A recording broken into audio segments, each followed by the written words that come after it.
मैं हूं आपके साथ शैलेंद्र पांडे। आज हम बात करेंगे चंद्रमा के रत्न की, यानी कि मोती की। बहुत सारे लोग ऐसा मानते हैं कि मोती कभी नुकसान करता ही नहीं, कोई मोती कोई भी पहन सकता है।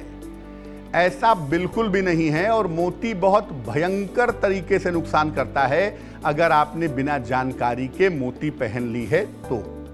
मोती के साथ क्या क्या खास बातें जुड़ी हुई हैं, इस विषय पर चर्चा करेंगे। सबसे पहले जानते हैं कि मोती आखिर है क्या और मोती नामक रत्न की विशेषताएं क्या हैं।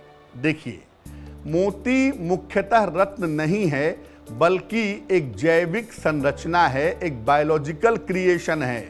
ये मिनरल नहीं है, माइंस में नहीं निकलता है।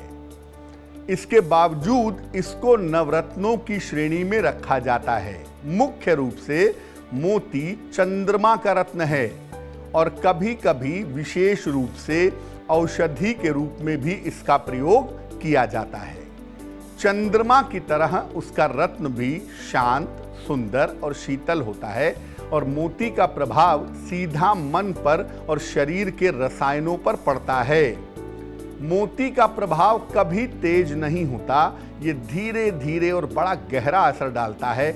इसलिए लोगों को लगता है कि मोती कभी नुकसान नहीं कर सकता, जबकि मोती अगर नुकसान करेगा तो धीरे धीरे करेगा और काफी ज्यादा नुकसान पहुंचा सकता है। अब जानते हैं कि अगर आप मोती पहनते हैं और मोती आपको सूट करती है तो मोती धारण करने के फायदे क्या क्या होते हैं।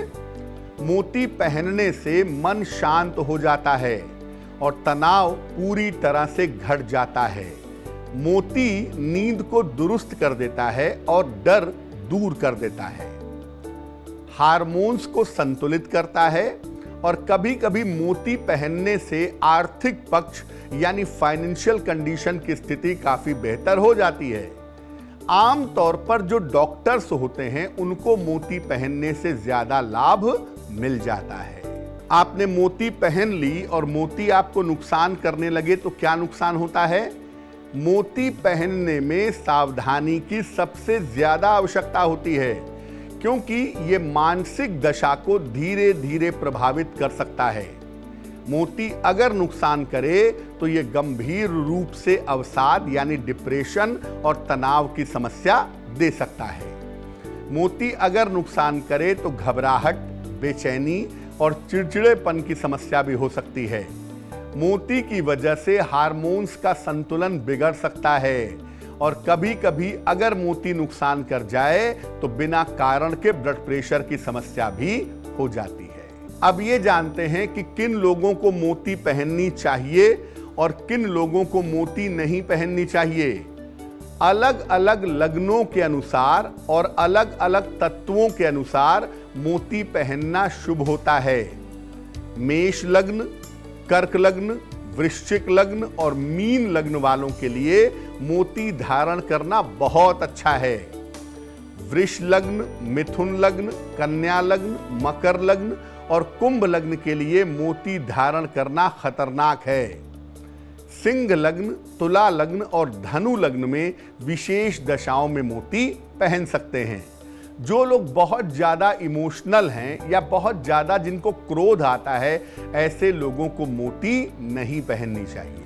अब ये जानते हैं कि किस तरीके से हमें मोती धारण करना चाहिए। मोती को चांदी की अंगूठी में, कनिष्ठिका उंगली में, सबसे छोटी उंगली में, शुक्ल पक्ष में सोमवार की रात को पहन सकते हैं। इसे पूर्णिमा को भी धारण करना बड़ा अच्छा होता है। धारण करने के पहले इसे गंगा जल से धोकर शुद्ध कर लें, भगवान शिव को अर्पित करें और तब मोती पहने। मोती के साथ पीला पुखराज और मूंगा ही धारण कर सकते हैं। अन्य रत्न धारण करना अच्छा नहीं होता है।